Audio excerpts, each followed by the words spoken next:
Imagine a marketplace where you can sell AI data sets, machine learning models, and even ML engines.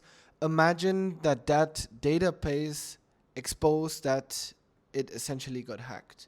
In fact, this was announced eventually by OpenAI. So what happened was that within an isolated environment, an AI agent was able to hack itself out of the isolated environment, hack Hugging Face, and eventually get isolated and contaminated and investigated by Hugging Face itself, and post all over the news headlines. Does this story sound familiar? My name is Julian. I'm a cybersecurity consultant at a Big Four, and today we're going to discuss the OpenAI's breach of Hugging Face, what happened, and what are some of the solutions that we can think about, especially if you're interested in becoming a cybersecurity consultant. Now, a little bit of context.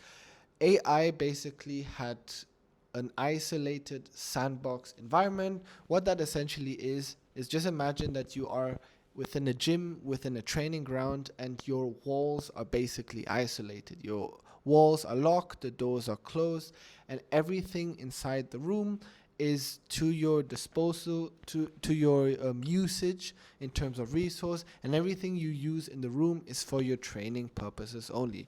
Now, why do these kind of isolated sandbox training happen? Now, essentially, if you are a ethical hacker or if you're a penetration tester, you very often do these so-called white box or black box hacking, or where you essentially attempt to basically like hack specific resources, and you try that by providing resources that are in an isolated environment. Long story short, this AI agent found a 0-day exploit within the sandbox isolated environment. Now, how does that even work, right? Now, a little bit of context again. A 0-day exploit is basically an exploit not known before. It has not been documented, it has not been recorded, it has not been discovered by anyone else, hence why it's called a 0-day exploit, because by the time it has happened, you are basically focusing on the cure rather than preventing it from happening. So that's in a nutshell 0-day exploit. And basically that AI agent that was inside that isolated environment was called Exploit Gym. That AI agent was able to discover a 0-day exploit in that sandbox environment. Can you imagine? And so what it did was, long story short, during that 0-day exploit, it basically managed to figure out a way to connect itself to the internet. And once it did, then the AI agent was like, okay, what's next? How do I actually complete this challenge? How do I accomplish the task that was put to me inside this isolated environment? What did this OpenAI agent decide to do?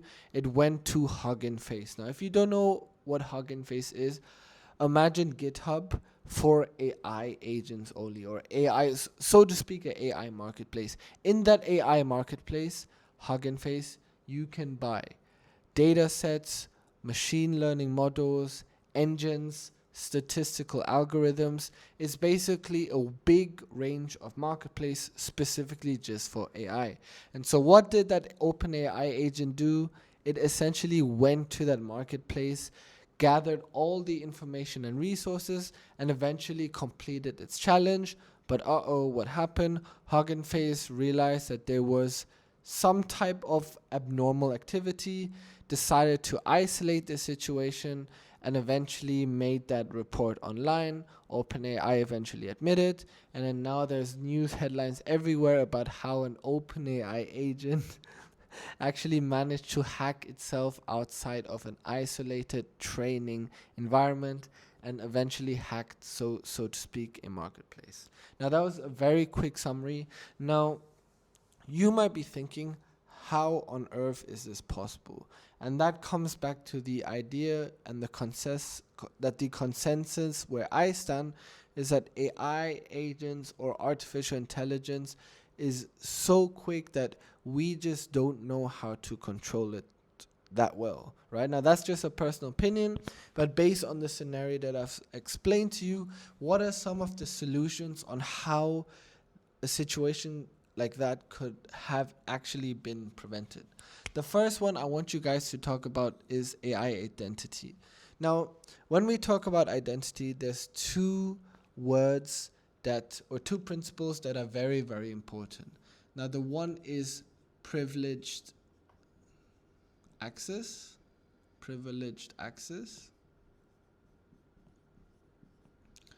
and the second is elevated rights.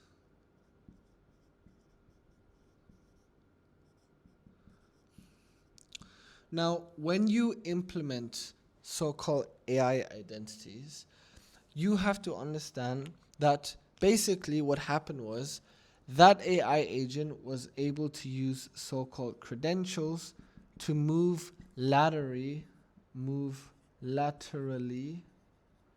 across different sources and eventually reach Hugging Face and access all of these type of resources, because what it got was credentials, right? And so if you establish AI identities, right, towards your AI agents, what you have is so-called privilege access. Because when you have privilege access, a few things will happen. First of all, you have just in time, JIT, just in time. And so what that means is, right, and these are, by the way, not the only things about privilege access. These are just a few examples.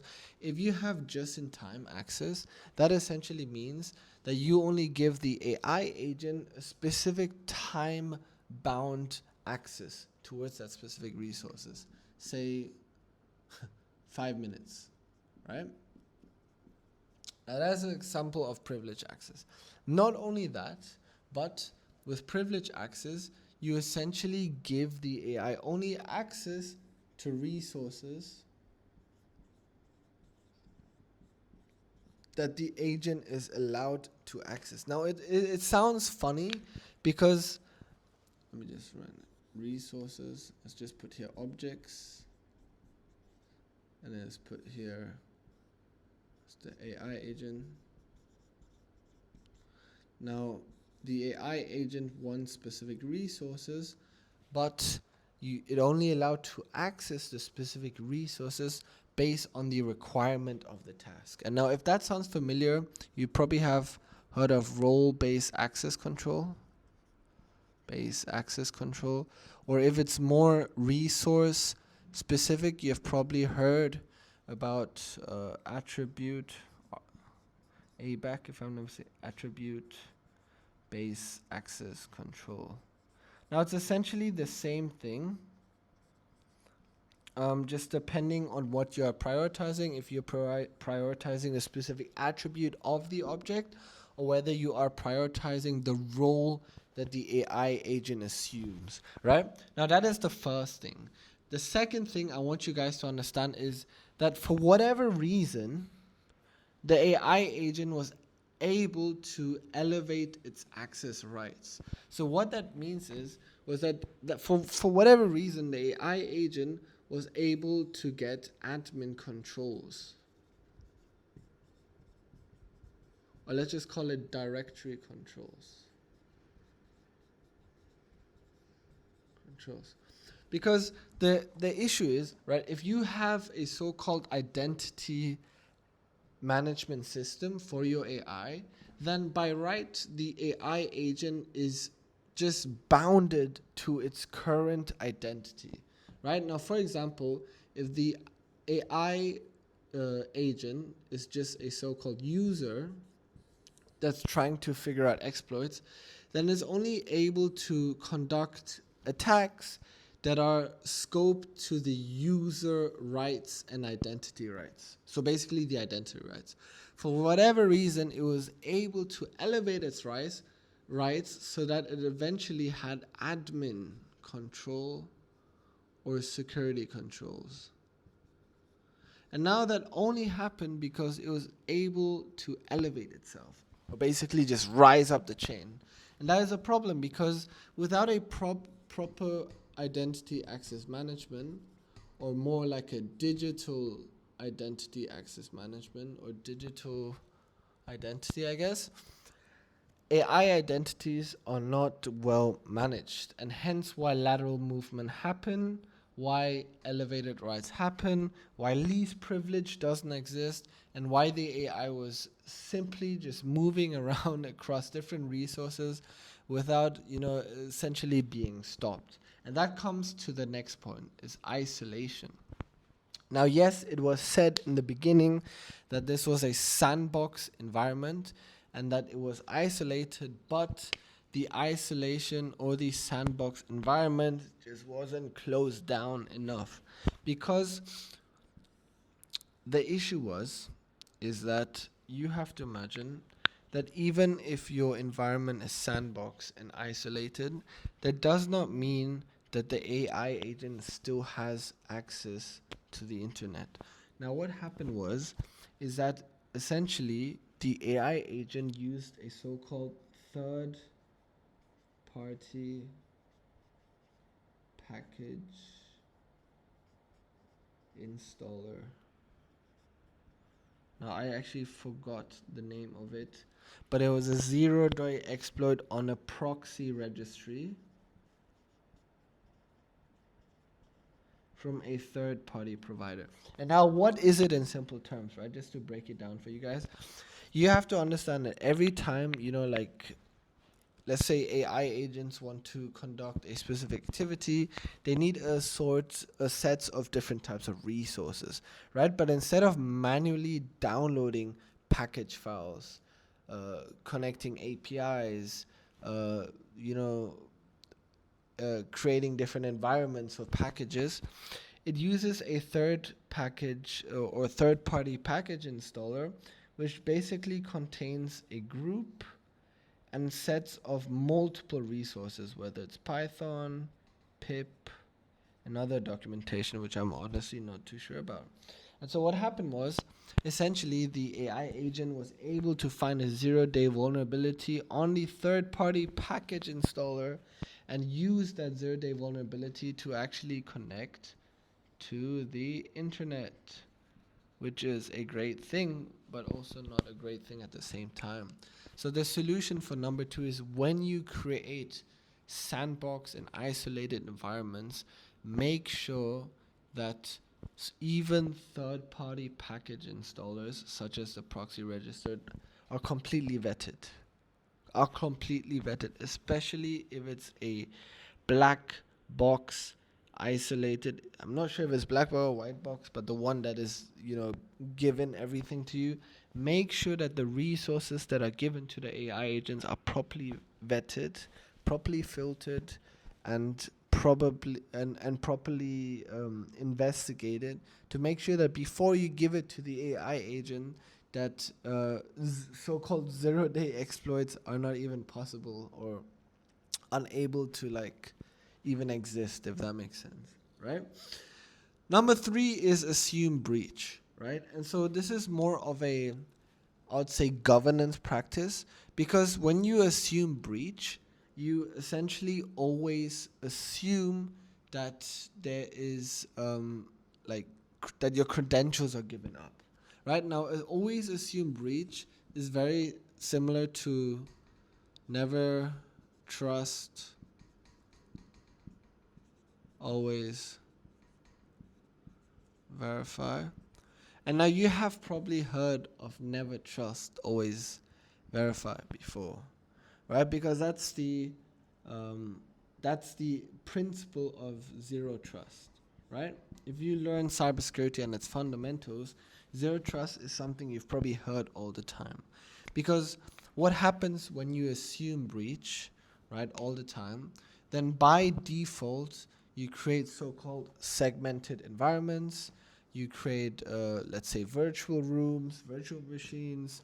You isolate, I don't know, specific virtual networks. You automatically filter IP addresses. If you always assume breach, then you will always understand and make sure that you can never trust even when the so-called AI agent is given access. And so when you assume breach, or when this was applied, then we can assume that all these resources were already segmented. That Hugging Face perhaps had specific filtering, specific segmentations, specific demilitarized zones. Assume breach is, even though there are some technical controls, it's more of a management principle.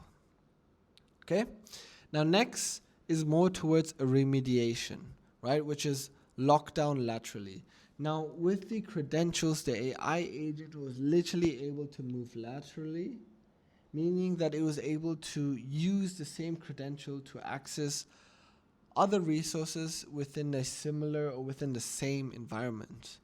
Now, the issue is lockdown laterally was not practiced, and hence why the AI agent was able to access the internet from the third-party package installer, the proxy registry. If it was locked down, if it was properly locked down, if Hugging Face published the report, right, and OpenAI was like, hang on, shit, we were hacked, then what they should have done was lock down laterally immediately. Hugging Face should have and should use this as a practice to actually lock down their resources in a way where AI agents are unable to access them from different environments. This was not practiced, and Hugging Face itself faced a big issue. Finally, monitor differently. Now, typically when we monitor cybersecurity attacks, vulnerabilities, or threats, we use so-called SOCs, right?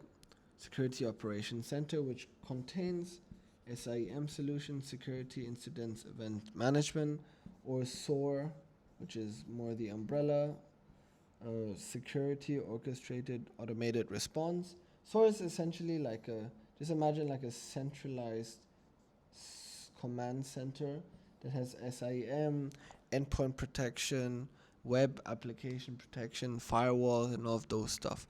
The issue is, in my opinion, is that the way we treat AI attacks is quite frankly the way we treat attacks that are conducted by humans. You have to understand that when AI agents contain attacks, they have, and this is also according to the news report of OpenAI, the AI agent used multiple vectors, a multiple chain of attack, a multiple events, a multifaceted approach to its attack. And now that type of attack is not common, because if it's a human conducting, the attack, the human is only able to, strategize and do that attack according to the capability of a human. But an AI agent who is exposed to multiple sub-agents can concurrently do multiple attacks at the same time. And if we treat it as a human SOC, we would just assume that there are different types of attacks and they're not correlated at all, right?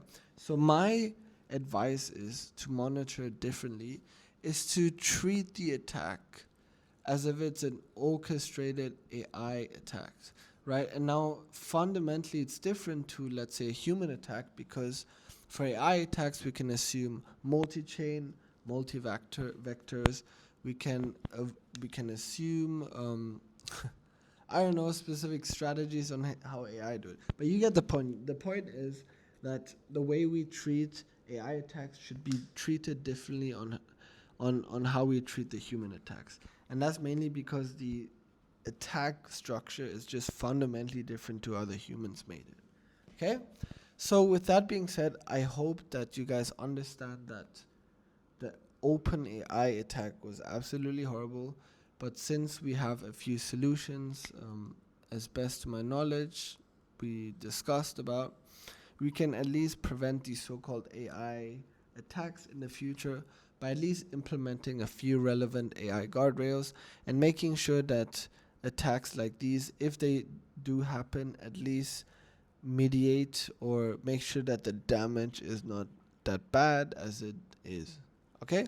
So if you guys enjoyed the video, do like and subscribe. It means everything to me. If you guys have any questions or whatsoever, do put it in the comments. I answer every single one.